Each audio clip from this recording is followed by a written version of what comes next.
Hi,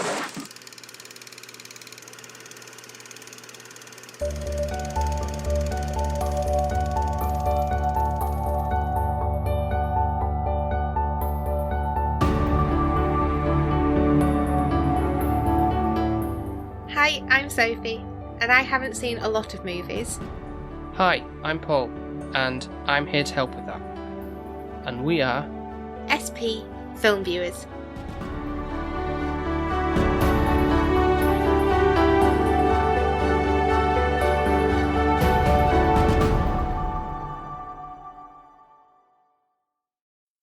And we're back to recording. Feel like we've been away for ages, Paul. Well, not ages, but one reason or another, there's had some time out, but we are back now to regularly scheduled programming. Fingers crossed, unless life throws other hurdles at us. But yeah, we're back to on schedule, aren't we? Mm-hmm. And what have you got in store for me? Well, it's a bit different from anime. And anime, but yeah, I can't believe we're already halfway through the year now. I know it's been scary, like how quick it's been going. It's flying by. That means we're old now, Paul, that we say these things. Is this film scary?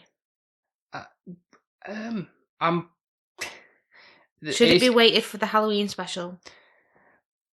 I don't think this. It's supposed.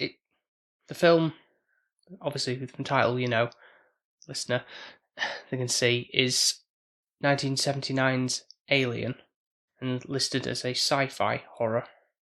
And I'm a bit with sci-fis, but then you tell me certain things are sci-fi, I'm like, oh yeah, and then the word horror in there is not really filling my heart with glee that I'm like, oh, I'm gonna like this film.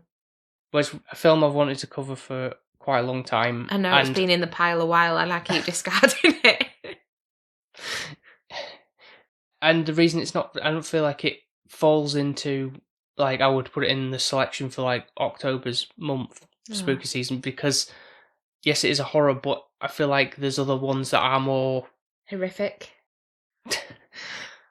Pinpointed in a certain way that feels like more fits into the horror genre. I don't know if that makes any sense, but I feel like this is its own thing because it's all is mostly science fiction with a horror aspect to it. Input in here. I think you're just trying to bullshit me just to put more horror aspects in. I don't think this is technically horror, so we can watch it anytime. And just saying. First of all, can I just put in the fact that I used to be scared of Men in Black when I was little. So did I. Okay. So, Yeah. So we can't use that. I'm just saying. Like, so it's Aliens is in the title. I used to be scared. Alien. Oh, whatever. Is there only one of them? There is, and then the follow-up is called Predator. Aliens. What's Predator then? That's its own. Is that not the same thing? They did a film, Alien vs Predator, down the line, like many years later. But is this like Monster March then, with like King Kong and Godzilla? In a way, that would have fallen into that then. Well, you're joking. Well, the other reason that we're doing this is because I put it to our guest, who's going to be joining us after we watch the film, obviously.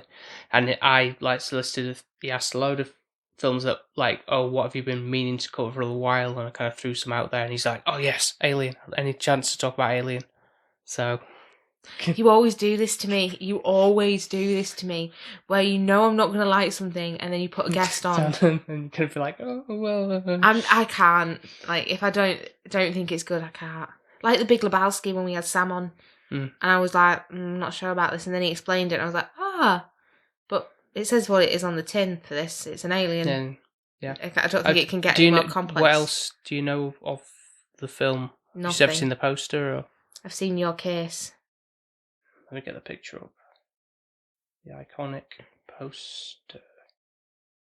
No, I haven't seen that. Why does it look like a dragon egg? Yeah, it's like intriguing, doesn't give you anything away. I'd just think that was Jurassic Park's, if I looked at that. I'm not even going to lie. Sorry, I don't see that as being iconic. It's in obviously the grand scheme of things of what it is, but I really think there's going to be some good content from this, because that's like how atmospheric it is, and a certain couple of things that. So you basically, I'm going to hate it before I watch it. Is No, that what not you're saying? Necessarily. I think, again, like a different perspective of what. Yeah. Okay. Yeah. I see what you mean. Yeah. So, I'll read the synopsis. An alien comes down to Earth, No. probes a person, No. takes them up and abducts them in a flying saucer. No.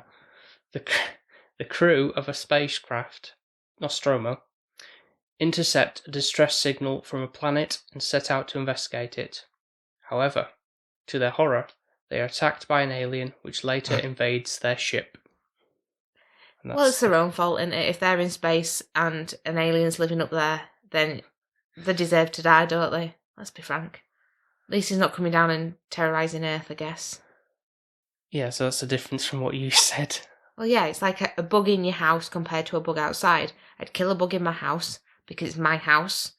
If it's outside, I wouldn't kill it because it's in its own area. So you're in their turf. Yes, the alien has every right. I'm Team Alien. Alright, okay. Other things to note is, I'll say from the get-go, there's like a strong female-led film. So Does she have red hair like Mass Effect? No, she doesn't.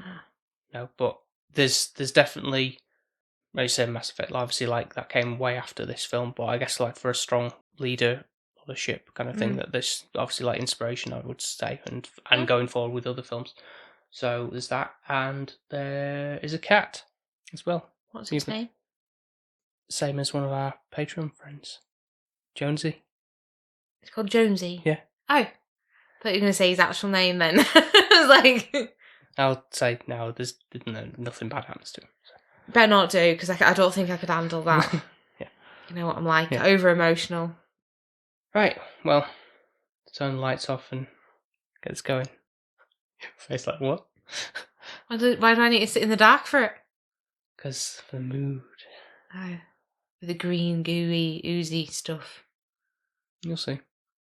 You'll see. You'll see if you get hit, if I don't like it. Right, well, we're back on our guest, Sophie's thoughts after seeing Alien.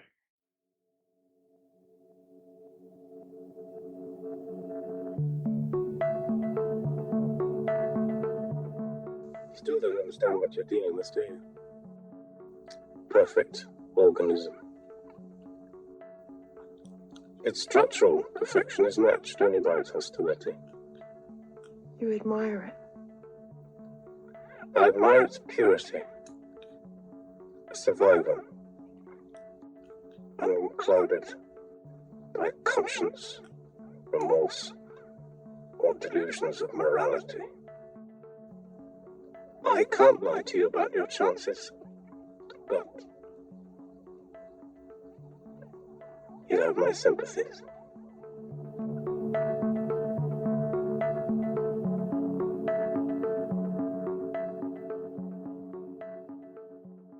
And we're back, having survived Alien. But we are not alone in this journey, as we're joined by special guest James from Biscuits and Bluray Podcast. Hello. Hi guys, thanks for having me. Grateful to have you on board, and I must say, I approve of the title anyway. We both like biscuits. Oh, we do. and I certainly like Blu-rays. So it's a good mix, isn't it? Yeah. I feel like you'd want 4Ks, Paul. Yeah. Yeah. So before we start the episode, if you wouldn't mind telling our listeners a little about your show and where you can find you on the socials. So we over at Biscuits and Bluray, we do a similar thing that you guys do, where we don't do it as often because it turns out you've been doing this for a long, long time. I was scrolling through your things. I was like, okay, that's amazing. But we look at movies and we compare them to Space Jam. That's our USP. Take that with a pinch of salt or whatever. But we just look at films. We talk about them all the time. We have a podcast as well, the Biscuits and Bluray Podcast, which is in its new legacy era, which is Space Jam related, so we love that. And between me and my co-host Jade, we rank films depending on if they're better than Space Jam, and we talk about them. Yeah, we just have a good time. Yeah, that's another thing I like about shows as well, because that drew me to the show as well, because I am a big advocate of like really liking Space Jam as a film. So let's yes, yeah, we're good. there is an audience out there. There is. Yeah, truth be told, there are a lot of films better than Space Jam, but there's sort of like a nostalgic kind of like guilty pleasure about it, to be fair. So absolutely, yeah. Not so much the new one, the legacy one. A bit.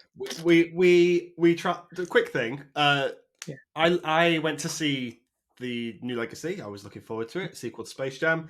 I went in. This was COVID, heat of COVID, so went in without COVID, and then I did a COVID test after I'd seen the film, and I was fully COVID. So that film, even though there's a poster of it behind me, gave me COVID.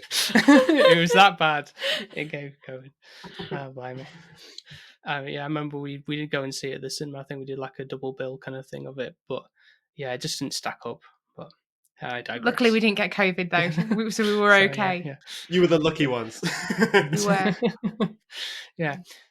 So we're here to talk about 1979's Alien. What is your history with the film itself then? Are you a big fan of it? When was the first time you saw it? Do you remember have any memories attached to seeing the film? Yeah. My relationship with Aliens is a little bit complicated.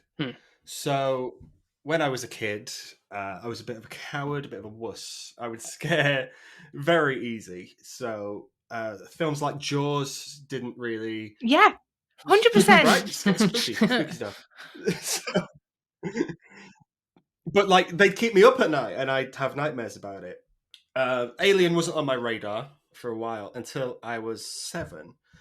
And I think we went for I was part of the Cub Scouts group, great. And we went for a tour around Granada Studios, which was a little bit like a poor man's Disneyland. But I think they had like Coronation Street in there and stuff. Yeah. It was bonkers. But they had one at the ride simulators, and it was an alien themed ride. Okay. So we all went on it because everyone thought that was a good idea, and I was terrified. I was terrified the entire time, and I used to have nightmares. About aliens. Like, the alien's going to get me. I was 7 years old, so I was prime spooking age. Yeah. But it did a number on me, and then it wasn't until like much later I grew out of that, and I watched it for the first time. Really sat down because it's one of my dad's favorite films, which is kind of weird. And he said, "Yeah, you're gonna watch it." So I did, and yeah, loved it ever since. I feel like we've got a similar connection here. So I had a similar thing with Jaws. I went on a ride. I was lucky enough to go to Universal Studios, but I was one of those really ungrateful child where they took me and put me on a Jaws ride, and I was about probably the same age, and I hadn't seen the film Jaws. I didn't know what it was about, and I was on this ride which I can't swim. And the fact that then the shark came on my side and my mum put me on the outer skirt of the boat, not protecting me and putting me in the inner, and this shark came out of nowhere, and it was a mechanical one, and it absolutely crapped me up for the entire time. I was scarred from Jaws. And then we have now done... That was one of the early episodes as well. Yeah. And you talked about that, experience. But I think it's one of those things I really put off watching it because it was like, from that traumatic experience, I didn't want to then relive it by watching the film. I see what you mean. And the thing is with Jaws as well. I know we're not talking about Jaws, but I was talking to someone today about it, and they said, "Yeah, Jaws used to mess me up," and I was like, "But we looked at I think when we were kids, especially, like Jaws was a PG." If you got it on video or DVD and stuff, it's not until later they got it as a 12. And even now, I don't think it's a 12. I think that should be much higher. It's quite graphic and gory, really, to be fair. And there is blood, isn't there? Oh yeah, there is. Yeah, Yeah. I think there was. Again, we're diversion off the topic here, but like the fact when I think of one of the first time I saw Jaws, and I do remember there was the blood. I felt a bit.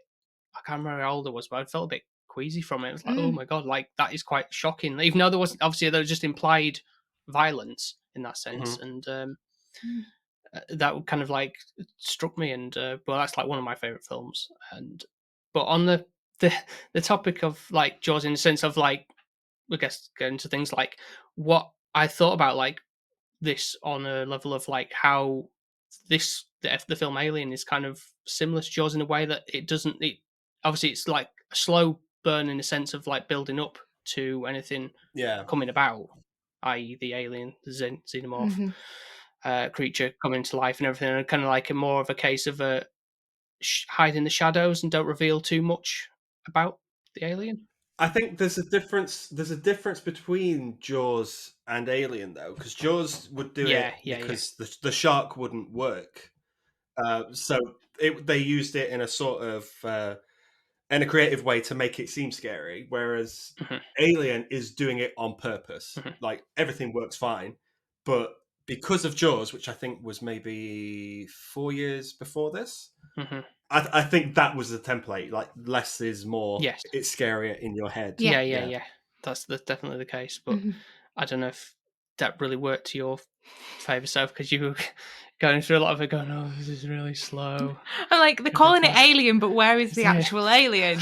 Like, I probably need to give a background of any kind of space film. Like, obviously, Space Jam's a different type.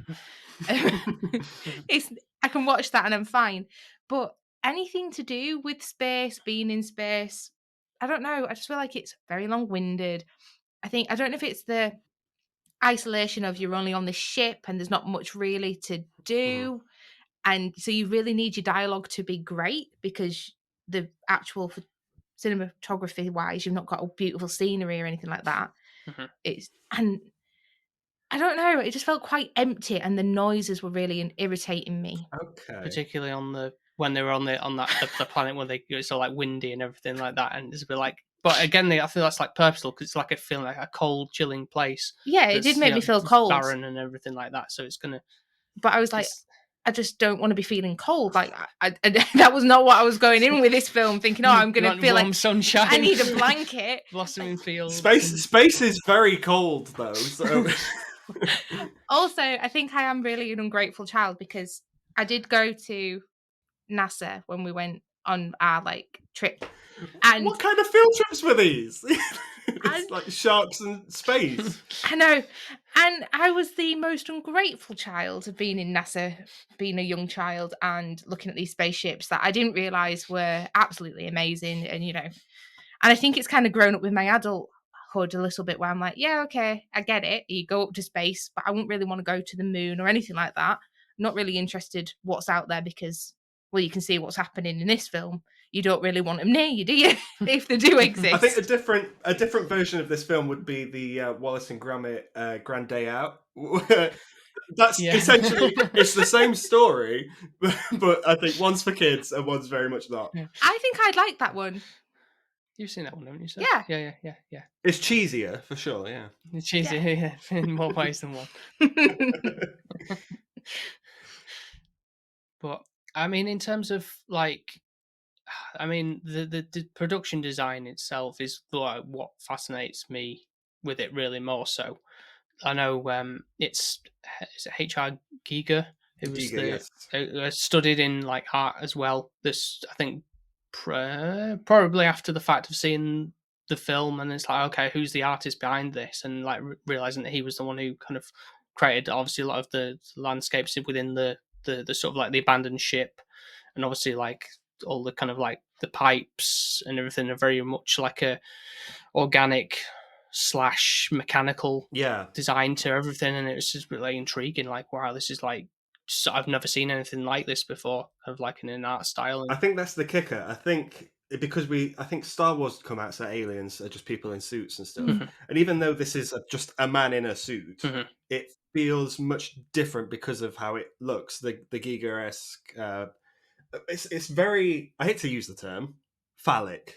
Yeah, it is. Yeah. I think most of his work is, and it feels otherworldly Mhm. in a world like nothing. There's nothing like it. I think that's the magic of it. Yeah, I don't really see that like, when I look at the alien or in other iterations of the film. I don't go see the alien as, oh, that's definitely a phallic symbol kind of thing. I think there's definitely obviously more with, I guess, the face hugger that Ugh. pops out the egg, and it's like very spidery, and it's got like the human like appendages kind of thing, and obviously the fact that as the kind of like how it impregnates your face, Ugh. everything all kind of what they're looking at. Suffocating you. Yeah. I have a couple of questions. Hmm. So the one that's on the face. Yeah, face hugger. Okay. That's what it's called. Yeah. Okay. Yeah, it's the hugger of the face. Yeah. Where does this is how much I must have loved the film, because I've watched it once and A, I didn't know it was called a face hugger. B, I didn't know what the alien was called. Apart from it pops out of somebody's stomach and then it grows bigger. Like that's like my terminology here. Yeah. So the face hugger, he initially is the one that kind of, like COVID, we should have quarantined him. We shouldn't have let him in the ship. We should have listened to Ripley and Yes. not kind of opened the door, and Yeah. basically he should have died, really. That, and then you would have not had a story. Yeah. Yeah. Yeah, that's how this film would have played out in a different Yeah. universe.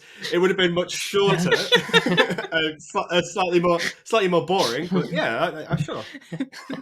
And then the face hugger, does that create whatever? The xenomorph, the alien in the guy's belly? belly. Yeah. Is that how that Yeah. happens? That's Yes. that happens. Yeah. Essentially, it's like it's a parasite. It's not Yeah. it's not a pleasant thing. So what happens to the face hugger? Then that just kind of dies off. That kind of shrivels on the floor. That's done its job, due diligence. Mhm.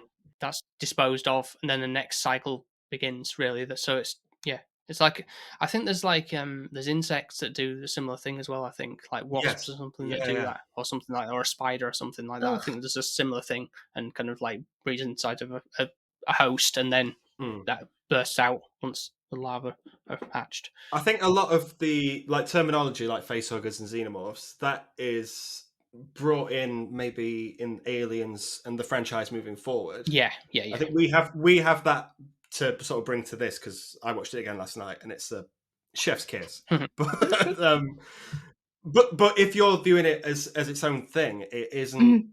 You don't get any of that. But I think that sort of adds to why it is scary, that we don't know anything about it and we've just got to survive it. So like encountering it as like actual alien as such, and that's what you just call it, because it's like it's very alien to you. Yeah. Yeah.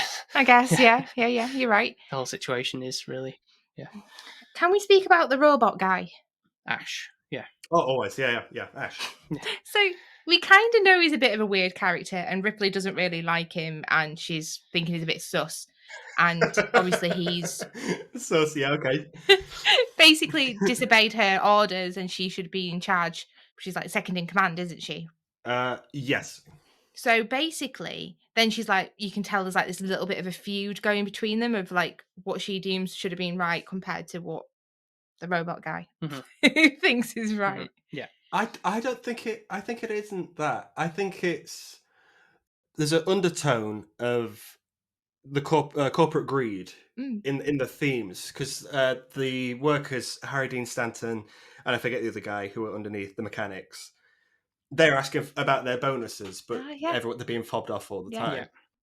But Ash, who is the communicator with Mother, which is the company they essentially work for, I guess. Wayland Utari? I think so. Yeah. Certainly is later down the line as well, isn't it? Yeah. But he's the messenger, and essentially he is gaslighting. If you notice certain times where, like, Tom Skerritt's character Dallas is the captain, if he's thinking of making a decision, Ash will steer it into this other narrative that he wants to go, because he's being tasked with the assignment of bring this alien home. I don't know why you'd want to bring it home. It's more of a what's it, like, weapons division, like, let's utilize it, and thinking obviously for weapon of mass destruction is essentially, really. Or keep it as a pet. Why not? Oh, Why yeah. not train them? Yeah. You know, I mean, dogs descended from wolves at one point. You know, I'm sure we can get little xenomorphs walking around. A little baby alien, yeah. Of course. As long as it's not coming out of my stomach, I'll be fine. There will be a lot of human sacrifice for this pet Yeah, store, to get but to get that point, but yeah. yeah. So, I don't know. Can you just tell me why you guys think this film is quite highly rated in your guys' eyes? Like, what am I missing? Obviously, this is my first watch. Would I really want to go back after watching it? Right now, I'm probably going to say no. Okay. Is there value add to it? Because I just feel like there was a lot of it was very predictable what I knew was going to happen. Like, I felt like I could see what was going to come. Apart from Ash being a robot, that was the only kind of shock factor I had. Because you were asking questions, I was trying to keep my mouth shut on that. Because I even, like, at the point when, because I didn't know if you knew anything about, like, the alien bursting out of his chest, because I kept that as quiet as I could, because, like, again, I wanted that sort of, like, reaction as if, like, from the people in the cinema who would have been like, oh my God, like, taken aback by what, you know, and at a time when there was no, like, internet spoilers and stuff about the film and everything, so everything you had to go to the cinema to see what was, what's the word on the street about this being really shocking and I don't even think I reacted. That was the weird thing. Like, I wasn't that scared. I was a bit like, okay, well, what's going on? But I wasn't like my normal, usual self where I would be like quite like disturbed by it. And I think it's because I already knew in my head what the kind of alien silhouette kind of creature should be. So I think I'd gone in knowing what the outcome of the alien would be. Okay. But assuming he'd be there. You didn't go in totally blind then? No, I guess pop culture's just been there and around that I'm aware that Alien is this big black alien. Yeah. And I don't know, I feel like I just assumed he'd be there from the get-go. I don't know why. But then I feel like I didn't feel sorry for the people on the ship, on the crew, because my logic is they've gone out of their way to seek this somewhat. Well, with Ash as well. Yeah, it's not more their... him. It's more him who's kind of like, we got to answer the distress signal. It's not like they've. I'd have felt more sorry for him if there'd been an alien invasion and the alien had come to Earth. Well, you should strap in for the rest of the franchise. You should really strap in if you want to go forward on this, because I think you've hit the nail on the head for what happens for most of it. But I think it's these people on the ship, on the Nostromo. They're just everyday workers. They're the white collar, average Joe people. They're not equipped for this. The miners. They're a mining troop. Is that the word? Yeah, we'll call them. Yeah. So when they're woken up from their sleep, they're not expecting to go down to a planet. They're just like, okay, we've got to do that. They don't learn until they're on the planet that it is not a distress signal, but like get out of here sort of thing. Mm-hmm. By that point, it's far too late. So I appreciate that there are stupid decisions, but I think they're done for the right reasons. Apart from John Hurt putting his face completely in front of an egg, I think that's the only stupid decision. Though you would think, I mean, obviously that thing must be really powerful to break through the visor on the space helmet. Mm-hmm.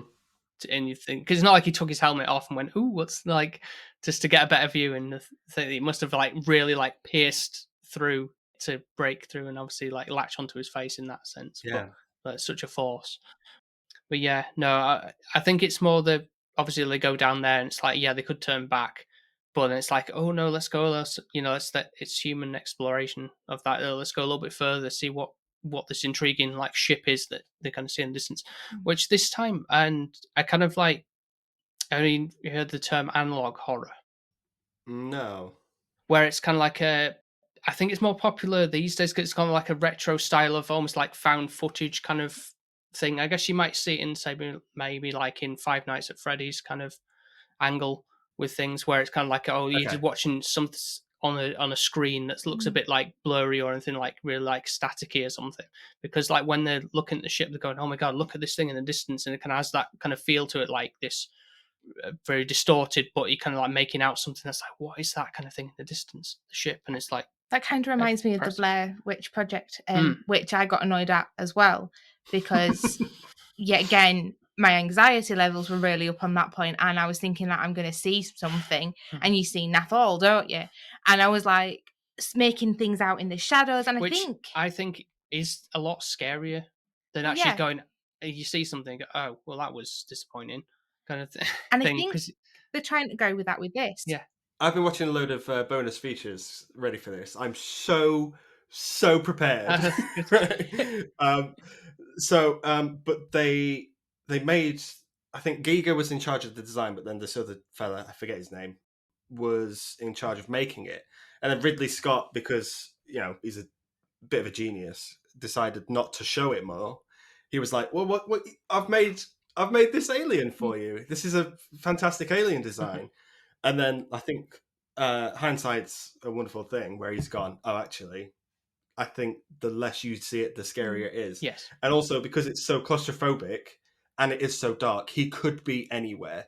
Like, you don't know when he's going to pop up. No, that's what I really like about the atmosphere, is a big selling point for me, particularly because of that sort of like isolation that you kind of like, even from the beginning, it's like you're really drawn in by like, well, what's the situation with these people? Like, why is the ship empty at the beginning? It's like, it's something that happened already, kind of thing. And then are we going to get into the whereabouts of like what happened here, kind of thing? But no, it's like, oh no, this is just a normal routine. It's just empty at that point. They're just waking from like cryo sleep and everything, and you kind of like just getting to know the characters a little bit. There's bits here and there about like the personalities and everything. I think it's one of those films that I think works in that way. You kind of have a sort of like background on them. Not a great deal, I guess. Let's say like something like back to Jaws again, where you characters you really endear, you're rooting for them, kind of, and you really connect with them, especially after multiple watches.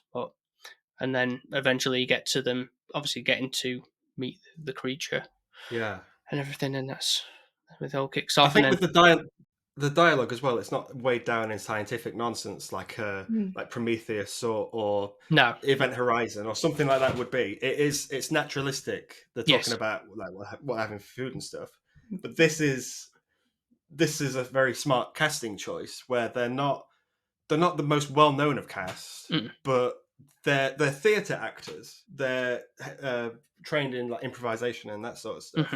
I think Sigourney Weaver, this is her first movie, so she's like against Ian Holm and John Hurt, who are Shakespeare actors. Which is, I don't think you could tell if you look at this film. But I think if you're sort of clued into that sort of thing, I think you'd be like, yeah, okay, I can see maybe why it's a bit more naturalistic. And Ridley Scott, when he had a dossier of character notes, but it was for him as well. So Harry Dean Stanton's character, Ridley Scott knew like if he had kids at home, or like what his job was on Earth and stuff like that. He did all that, and I think even if you don't show it, it sort of adds to it, and it makes them more human. These are you might not like them, but they are good characters that you sort of gel with. I said, but like it's not obviously like Tarantino level of like dialogue at a table type of scenes, but it's definitely down to earth, kind of understanding. Yeah, you can have a joke. There's nothing going over your heads or anything. I mean, even you could admit that, can't you? So it's like blah, like jargon of. No, like, there's no ship jargon or anything like that, or spacecraft. Yeah. Thank God. I'm glad it's just they're talking about what they're having for dinner and the bonus and stuff like that. That's nice. I think for me, the main lead character that I really like is Ripley. Like her character, it's a strong female character. And again, it's shaping that for the way forward. I think in terms of like, not just for her, like in the following films and stuff, but like showing again from an early stage, like how women can play a strong like action hero role in a sense. Do you remember when Jennifer Lawrence said recently that without Katniss Everdeen, like she was the first one to do a really strong female action hero, right? And everyone was just like, "Well, we've got receipts for you. Here's the Alien franchise and the Terminator franchise." Yeah. I think, but I don't think Ripley's particularly super strong to begin with, I think she steps into that. Yeah. Yeah, because obviously that's like a starting point. Like she's getting to grips with like what is this creature that I'm dealing with, and then obviously then after in the second film, that's kind of like I know all about. Well, not all about, but like I'm very wary of what this thing can do, and also she's in the follow up. She's very very paranoid of androids.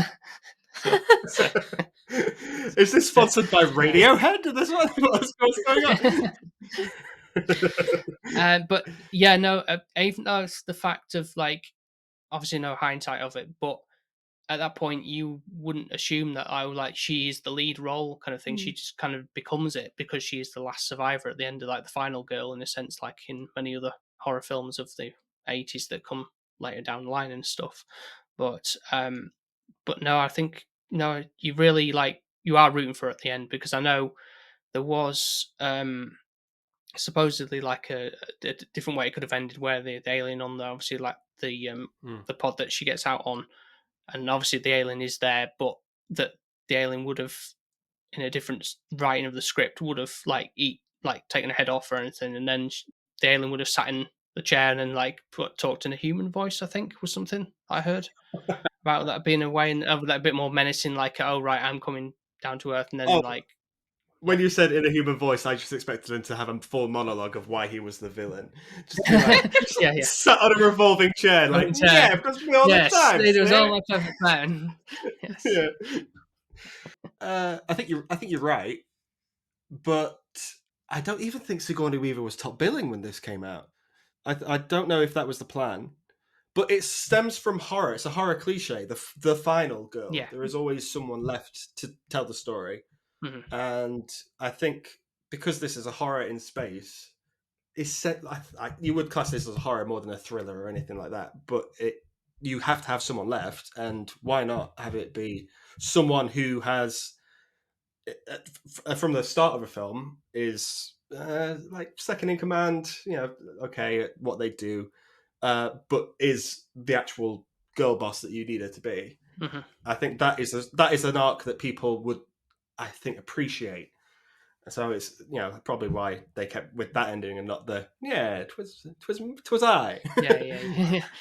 Yeah, I think so. I think I'd have hated the film even more if it ended that way. I don't. Yeah, it's a smart decision to do that, but I think it just cements it. And there's another thing about it that's like for that, because you assume that like once she gets off the ship, it's all over kind of thing, but then surprise, it's still creeping around in the shadows in the ship. She's like hibernating. I was like waiting for her to, whether it knew, the ship was going to explode, so it's like I'm going to be smart and hide away, or it was just like an accident that it just happened to be there, kind of thing, sort of hiding in the shadows, in that sense. But her plan all along was to put it in the airlock and blast it into space. Yeah. And I'm glad that she got to fulfill that dream at the end. Yeah, even if no one else was around, as long as she got to do it, I enjoy that journey for her. Yeah. But of course, we have someone else who survives, don't we? The cat, yeah. Jonesy, yeah. Which I applaud. Like, I like the fact that she saves the cat. I always thought, I think my dad, when he explained it to me, I was like, oh, he's not very good at explaining movies, so he sold me a completely different one.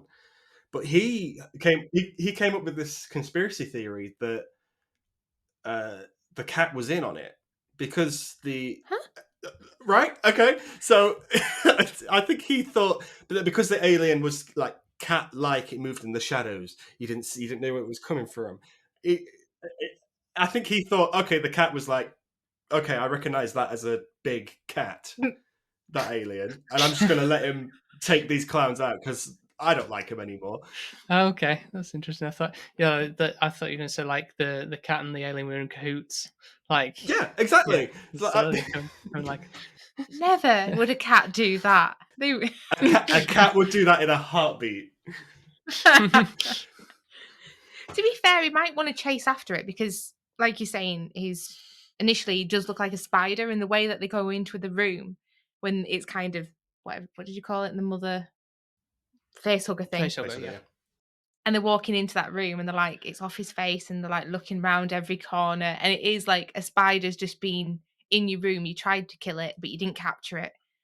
But the thing that annoys me within that shot, why aren't they shut the door?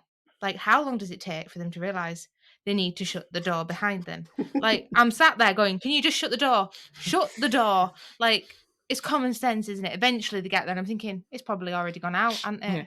But I know it, obviously now you're saying it's obviously done its job and it's died and curled up, but Yeah. it makes you think. Yeah, but again, for them, it's like, yeah, even I would be like super suspicious about like, okay, like just everyone come and pile in, then we'll close the door and then we'll block it off. But I guess it's maybe, I guess, for an escape route just in case. But at the same time, Well, that's why you don't send everybody in. You kind of leave some people out and just send the people that you want to die in there, don't you?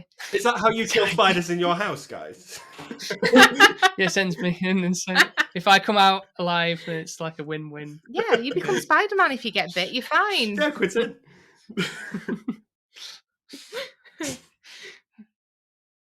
So, what do you think of the captain? Like, he dies quite quickly, doesn't he? I think that's a good misdirect.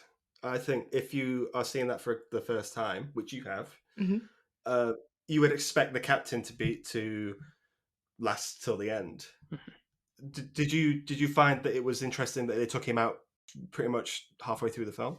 Well, yeah, because he did seem like a really strong lead initially. You think, oh yeah, he's like owning everything. He's the go-to guy, and then he seems to get sucked into this kind of alien thing and is intriguedness. Kind of the curiosity Yes, kills the cat, doesn't it?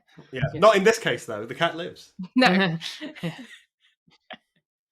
But I think the plan for the Dallas to go into the vents again, I think it stems from an idea that Ash has, because he's the only one communicating with Mother. So he's like, okay, it's in the vents. The captain should go in there. Then it's a ship without a captain. The android can do whatever he likes, even if the alien gets him. He's an android. He can do whatever he needs to. He can get that alien home. So it's good that Ripley steps in the way, but Ash, for his plan to work, needed Dallas gone ASAP. So he's been clever in the capacity of being quite close to him and being a companion and giving him all the wrong ideas just to kind of kill him off, basically. Yeah. I don't think, because Ripley doesn't fight Ash by herself. If anything, she needs the help of the other people there. So I think Ash finds himself more of a match with more of a winner against Ripley. So if she's second in command and is thrust into that order of command, he's got a better chance of doing what he needs to do. That's interesting. I didn't think of it that way. And of course, we've got Kane as obviously like the one that starts the process of, with the alien being born in the first place. So it's like getting that secured in a sense. Ash must have known what was going to happen if obviously go how deep they go into the rabbit hole with that, and then come back with the specimen, and then just like run amok. And I feel like that Ash probably knew that he wouldn't be affected because maybe the alien would know it was an android or something, or wouldn't detect any heat sensors or something like that. I don't know if that's maybe just making stuff up there, but I feel like he knew that he was safe. I don't think we can talk about. Yeah, we can't talk about that because it would spoil the next movie. Don't tell me Ash comes back in another form. Ash is back. No. That's all right then. Are you interested now to watch the rest of the franchise to see how it goes? Is it any good? Well, I'll say that the follow up is obviously a different beast in itself because that is more action heavy. Now, I don't think I've seen that one as much as I have this one. So personally, this is my preferred Alien film. Not the saying that the follow up is very good in its own sense, but it's definitely more on the action side, I think, and ramps up with more aliens. Yeah. You're not selling it, are you? They literally just put an S at the end and everyone was like, yeah, more money, here you go. Yeah, sure. Well, I feel like, I don't know, because with this film, I complain that there's not enough aliens in it. So I feel like I'd be hypocritical to say then I don't want to watch Aliens if there's going to be more aliens. But at the same time, I don't really know what I lack in this one that I don't enjoy. And maybe it's quite long. And I think there's a lot of white noise for me. Maybe I've not taken it fully as, you guys have because you've watched it several times. Watching it for the first time, it is one of those things where you miss things. But also, I was saying to you, wasn't it? I was really finding it hard to actually really gel with it personally. I know kind of what's going to happen. That either everybody's going to die, or you, like you said, you're going to have one survivor. Mm-hmm. Yeah, I would be interested to see the alien on Earth and what ruckus it creates. But it depends on, I don't know, it depends on how it goes. Yeah, because the other ones after Aliens are, so they're a mixed bag, really. Because that's what I was expecting, I guess, when I was coming into this, was an alien on Earth and there being an alien that I would see a lot of. Oh, okay. So I don't know why I thought that. So I think I've come in thinking I'm going to watch a completely different film to what I've watched. So maybe that's my problem. And I think it's probably all the kind of what I've seen of what I think Alien is and made an interpretation of probably quite several things, maybe. From other films that came out later, maybe. Yeah, perhaps. I'm trying to think of other Alien films that followed after this, because Aliens didn't happen for maybe 6 years after this. Yeah. So there's not really much else to go off. Maybe Mars Attacks in '92 if you're clutching at straws. But do you find this film scary? Like No. watching it? Oh, okay. Well, do you find it scary, Paul? Because I didn't know if Sophie would or not, really. Because when we did the pre-ramble, it's like I don't know. It's your mileage may vary on like what you find scary, really. Because I thought, I see, James, you've got the poster for Exorcist in the background, and we watched that. Best film ever made. Thank you very much.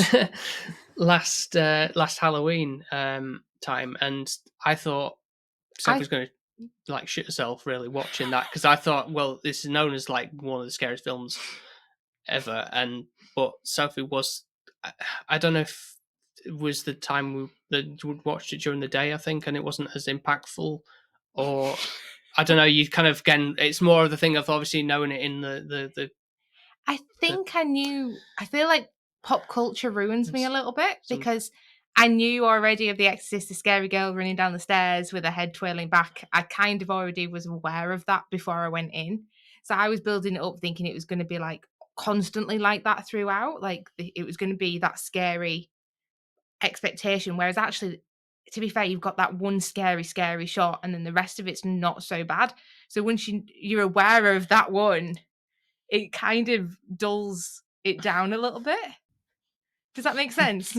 It cuts deep, but it makes sense. Like you bring. I think that's the same for any movie, though. Like you get out of it what you bring to it. Yeah. With these films, though, I think people remember when things are going fast, or it's all it's all going wrong, or it's quite fast paced. Yeah. But The Exorcist and Alien, both of them are completely slow burns. I think we sort of forget that you really have to earn it to then be rewarded. Yeah. I think you could skip I don't think I was rewarded. Yeah, that's the thing. But you could skip all that, but then what you get from that film is not as powerful as what you would get if you do sit through that 2 hours or 2.5 hours or whatever. I'm gonna really put a spanner in the work. I would prefer to watch The Exorcist than watch Alien again. That's not really a spanner. I'd agree that there's definitely more of a, in terms of what, like obviously a drama of what that brings. I think you did say that you would watch it again. I did actually enjoy The Exorcist, and that's weird for me because I don't like anything to do with spirits or being possessed. That absolutely creeps the living crap out of me. So like that would be like my worst nightmare. Whereas actually the film itself, I think the dialogue was really strong. It was a slow burner, but the dialogue was really impactful on that. I can't say, I think Alien was more like a normal kind of dialogue. It was not as storytelling. It was kind of more, you see and you're watching. It's not really hard to understand what's happening, which is not a bad thing. But I think The Exorcist intrigued me more. That's fair. The best way to tell a story is to show and not tell. The Exorcist, I love it dearly. It's so wordy and there's a lot going on. The books the same. It's the same guy who wrote the book, wrote the screenplay. Mhm. So I think you do have a sort of narrative there. Whereas this, it's visuals. And I think that's where Ridley Scott is a different filmmaker to... I forgot his name. William Friedkin. Yeah, so... No, totally, yeah. But with the visuals as well for Alien, I think there's something else. Like, even though Star Wars had come out, it's because of Star Wars that Alien looks the way it does, I think. Yeah, no, You were saying that. like the fact that with obviously Star Wars had a big impact on Hollywood, and they realized, sci-fi films are like very popular. Let's keep making more, and then obviously this is like going above and beyond the expectations of what Star Wars in terms of like, it's not just like, a space opera type of thing kind of going on. There's actually more like elevated horror that we can incorporate into that, because again, there's the isolation, the unknown. Like, obviously you had that with like 50s films, and they were very hokey in terms of like costumes and stuff of like, what an alien looks like, obviously, yeah, with the look just really silly. But this is very much different and told in a way that's just really impactful, and obviously inspired a lot of what you can do with sort of like a horror in space, really, and going forward, obviously, like paved the way for like other films that came after it. And I think that's what one of the things is to look at for a way that these films hold the test of time. Really, I feel like, even though obviously it's making it look like it's like, it's some of it might be old tech and all that kind of stuff, but to me that doesn't take me out of it in any way. Like, looking at it, it doesn't feel like, that looks really crap or anything like that. And it draws me in all the time, really, and I kind of just admire, as I've gotten older, cinematography, and this is just different, not like into like visual vast landscapes or anything like that that's really pretty looking, but this is, again, in a dark way, it's like very pretty in its own sense. All the metal. Yeah, Yeah, just intriguing. Yeah, there's like a branch. I think this is where there's a branch for sci-fi, where you've got the Star Treks, which are quite glossy, everything's polished, it's buttons, it's beep boop, whatever. Yeah. This is the darkness sort of Dark side of things. So you can have both in the genre. With the tech and stuff that they use in this, it feels more timeless than some of the Star Trek stuff does, because essentially it's just junk. The screens and the computers and stuff. It feels like, because it's a mining colony, it feels like there's not much money put into it, even though there could be. That's what I think the prequels for this don't understand. Yeah, I feel like, if I remember right, I haven't seen Prometheus in a long while, but I feel like they just had like the screens looking more modern-ish kind of way, and it's like, no, that's, you're kind of missing the point of what Alien, like, that was the blueprint, that kind of like, how are we having better technology in however many years it was before this even occurred, and it doesn't make a lot of sense, does it? But I guess it's like, they kind of screwed the boots there. But is that like a prequel thing? Yeah. I don't like those either. I feel like that's just like putting money into something. Like, why couldn't you just tell me what happened first? Imagine a prequel that raises more questions than it answers. Yeah, so that's just a money grabbing scheme. If that's your thing, then I think Prometheus is for you. I think even then, like, there's been Covenant, which is, they introduced more alien aspects to it. But even then, that's the Prometheus stuff sort of weighs that down. Yeah, I think the franchise moving forward needs to be simple. I think we got lucky with Aliens.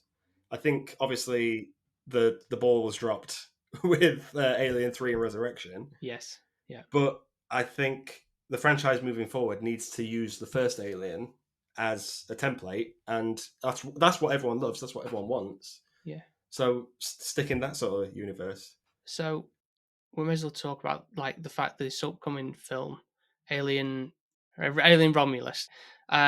So that's coming out late this in summer, I think, isn't it? August, I think. Yeah, August, I think August. Yeah.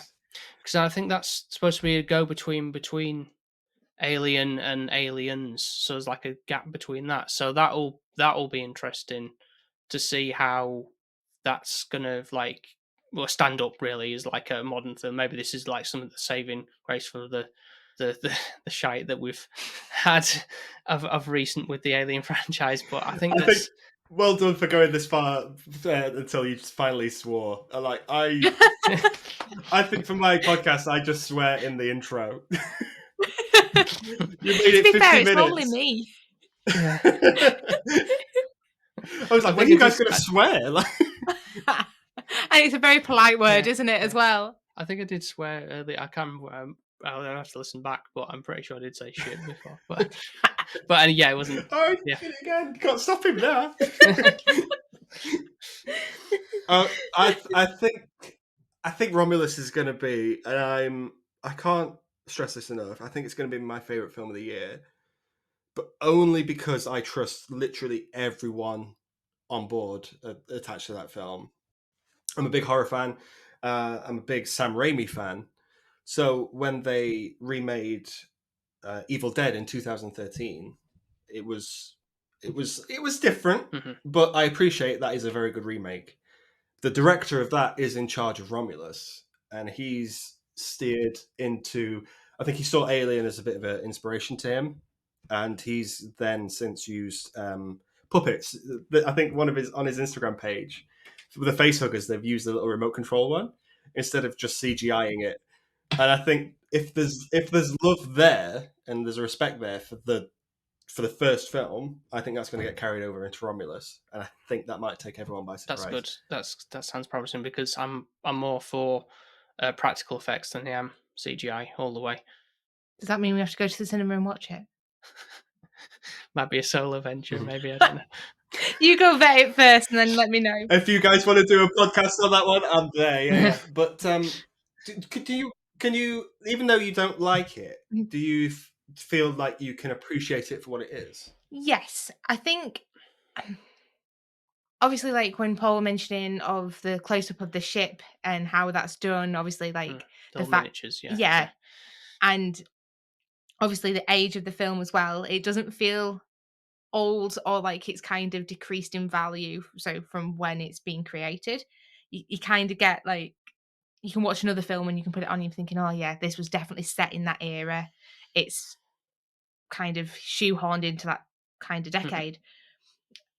I do like Ripley's character. I think she's really strong.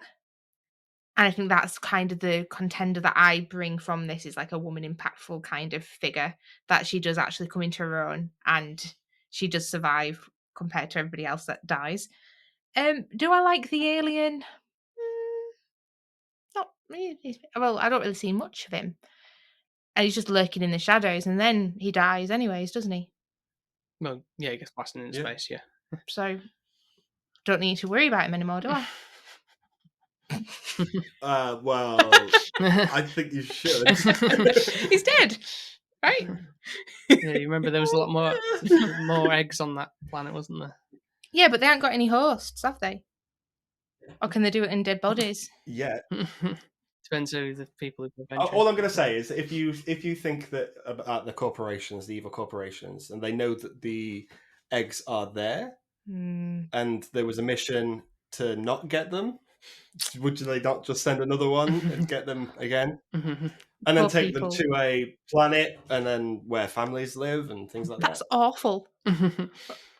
That'd get me really annoyed, that would. How dare they? Why ain't Ripley doing anything about that? Like, she knows, so why isn't she preventing that? Like, She's asleep. oh yeah, because there's time difference, isn't there? Like, when you're in space, yeah. In space, no one can tell the time. Yeah. To be fair, I know that for this film, I think I don't like horror films, so that don't really stand me in good stead, do I? No. So there we go. I don't really like space films. Like we watched Gravity, and I was the most bored person ever, and I don't know why. I just don't know what it was. Some people really love that film, and I just can't see it. And I think the Oscar winning film Gravity. Yeah. That one. Okay. Yeah. Have you seen Sunshine? No, so I haven't seen that one. I think if you it doesn't have aliens in, I think you're fine. That's all right then. But It's got Cillian Murphy's in it. I think Chris Evans is in there as well. But it's similar to this, but it takes a turn maybe like 2/3 in, and it's similar to this in tone. I can't explain it without giving much away, but I think you should bump that up your watch list, Sunshine. It's worth checking out for sure. Okay. We'll take. Yeah, I haven't seen that in a good while actually, so it might be good to revisit that one. I think at some point. You're looking sus, Paul.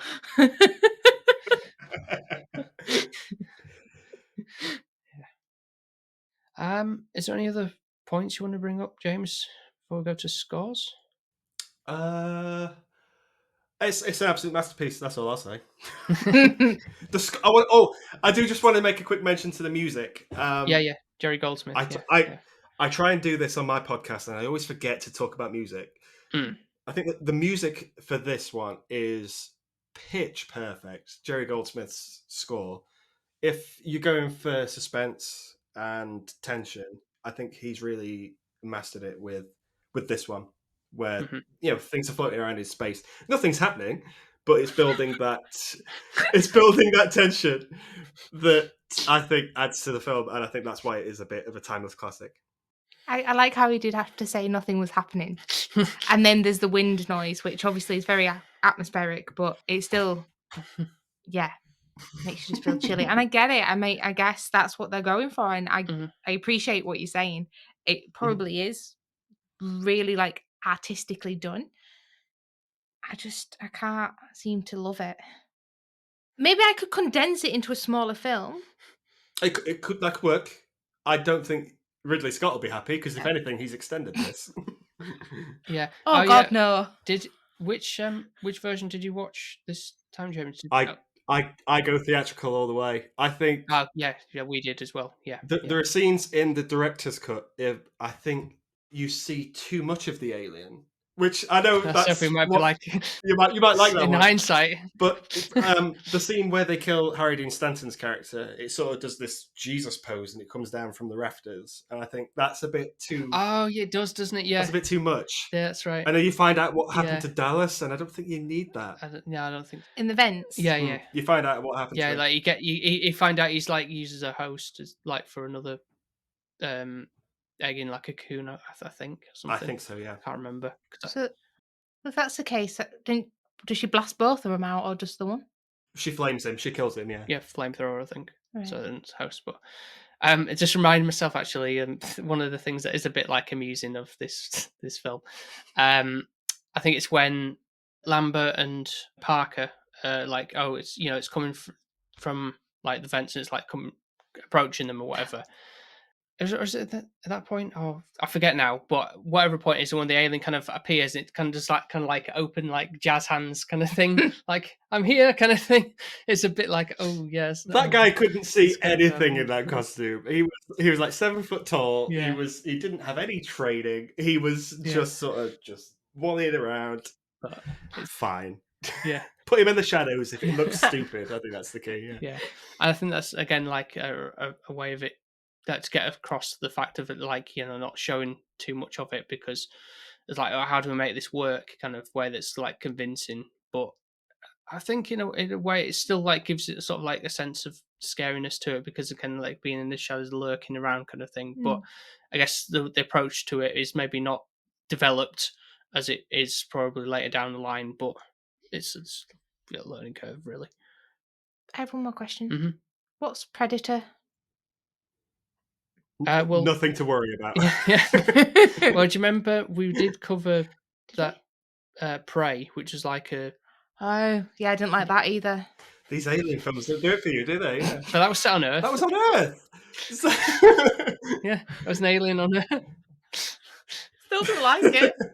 Yeah, but it was not like modern time, was it? It was like way. Yeah. But they do, I think the first Predator is set in the 80s and things like that. And I think the second one is 1992. It's set, Oh, that's when I'm born. and then they go off to their planet. It's a good franchise. It's not as good as this one. Well, I know the verse one another, isn't it? It's like King Kong and Alien vs Predator, which I do kind of have a sort of soft spot for. In a way, I think it was like a point when I was in like my late high school years or something, and it came out. It's like a fixing for something that sounded cool, like versus film. That sounds really awesome. It's okay. Probably I haven't seen it in a good while, so I don't know if it still holds up in my eyes. It's probably really disappointing now. But I have the on my podcast. I've got Heather's this week, and next week I am doing Alien versus Predator with a good friend of mine, Tipsy Flicks. I talked to him about Army of Darkness. But Alien versus Predator is trash, and he and he loves it. So I'm just gonna be like, oh well, this is not. I can't. I'm sorry. I'm just going to be exactly how you are in this one. It's like, I can't get on board. I just don't get it. Well, that makes me feel better. So basically, there's no point in me even watching that one then. Yeah. Really? Like, is there? Who wins? The alien or the predator? Well, whoever wins, we lose. That is that's the tagline. I guess, yeah, you don't want either one, do you, really? I can't remember who won, actually. I think it was Alien that won that one. All right, at least we're on the right podcast then if the alien won, I guess. Right. We'll go to scores then. So, James, if you would like to rate this out of 10. This is a solid 10 out of 10. I'm sorry. This is a perfect movie. I can't find anything I don't like about this at all. I think the tension's great. The music's great. The direction is on point from Ridley Scott, which is not a sentence I ever say. Not a fan. Sigourney Weaver is iconic. This is for a first film. This is fantastic. I think special effects. I think everyone's top of their game in this one, and I could watch it again now, and I probably might. I'm not gonna lie.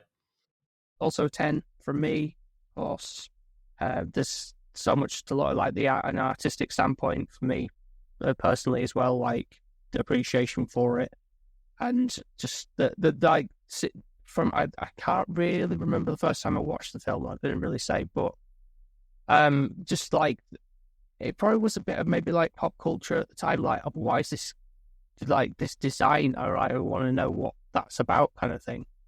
And I think it's sort of the level of intrigue as I've gotten older as well. Like, what it delivers, and not just like a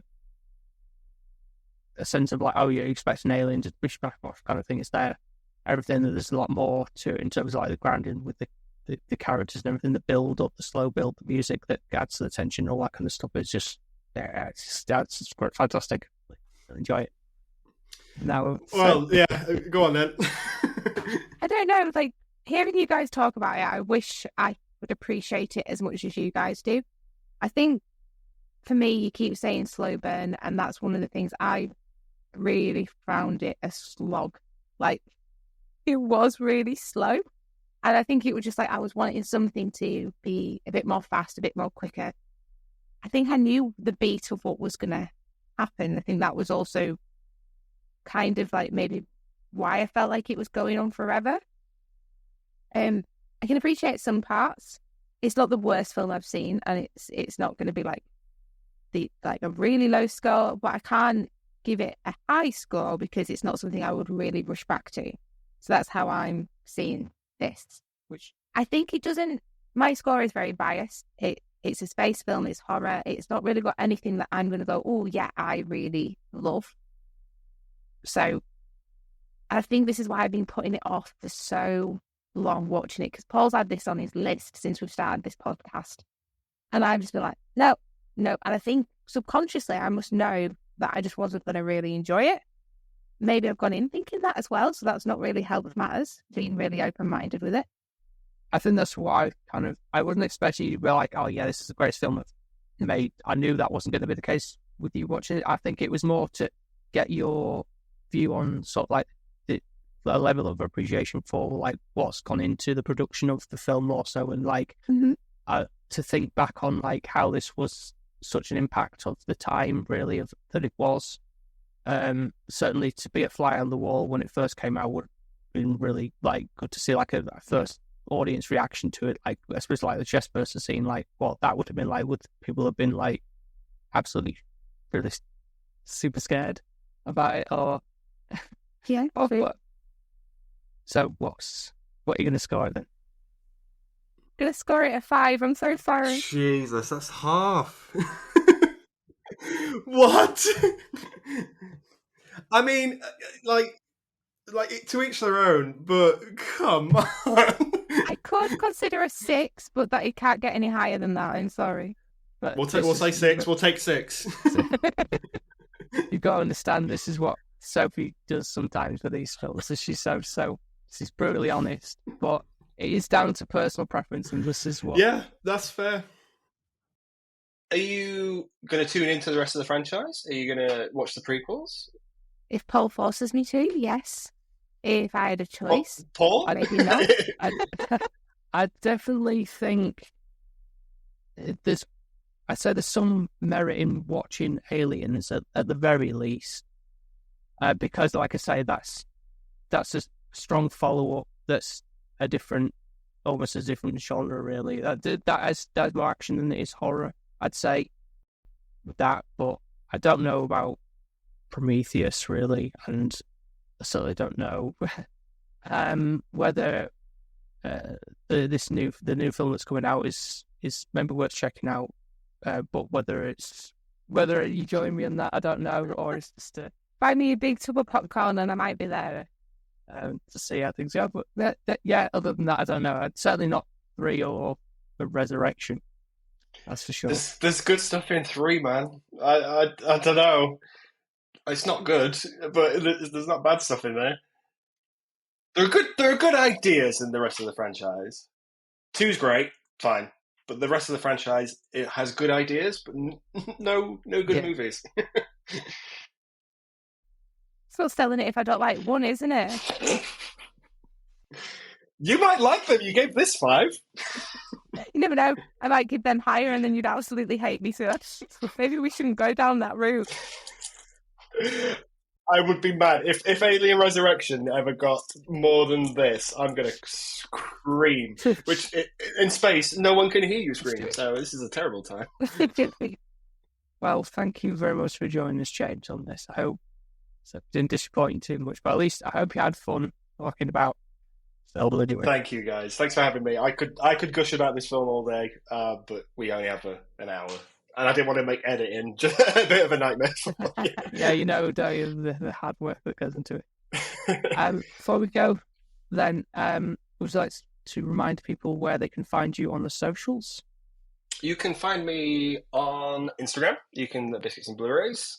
The podcast is available wherever you get your podcasts. We're also on YouTube as well now. And stay tuned because we're on season 3 and we post weekly. We take a break. We go again. We haven't done Alien on there either, so I think this is going to be. I might just push this episode onto everyone else and say it's my episode as well. Yeah, if you're cross promotion, there you go. Good luck. But thanks so much for having us, guys. I'm sorry it only got 5, but I'm so sorry I broke both of your hearts. I don't intend to be so harsh, and normally I can get swayed. I think last time we had a guest on, we watched The Big Lebowski, and I eventually grew to appreciate it, but initially I did not get it. Okay, maybe there's a theme here then. If a guest chooses the film, that it goes... Maybe it's me. Maybe it's I think it's your fault because I don't like confrontation, Paul, and then you put me in these awkward situations where I have to say, this is crap, and then to around and I don't know. Yeah. Anyway, thank you very much once again, James, and take care. Nice one. Thank you. Thank you for listening to this episode, and a big thank you to our special guest. If you want to check out some of our other episodes, you can do so by going to Apple Podcasts, Spotify, Podbean, and wherever else you get your podcasts from. And we'd really appreciate you leave us a 5-star review on any of those platforms as well. A big thank you to the Patreons for supporting the show, who are Mark from 100 Things to Learn from Film, Ben from Film Vloggers, Nico from the Good, the Bad, the Weird podcast, Chris Gren, who is cgren_draw on Instagram, Alex, who is desperately seeking username on Instagram, Shani, who is SDOG on Instagram, Danny Jones, or Jonesy, who is @WeightLossJonesy on Instagram, Emma, who is m_Hayton on Instagram, and of course Sophie's mum. And if you would like a shout out on each of our episodes and the opportunity to vote on what we watch once a month, all you have to do is go to patreon.com/SP Film Viewers to sign up for as little as £1 or $1.50 a month, and gets you those little perks and helps grow our little community. And lastly, if you'd like to follow us on social media, you can find us on Instagram, Twitter, Threads, and TikTok under the handle SP_Film Viewers. Once again, thank you very much for listening, and we will speak to you next time.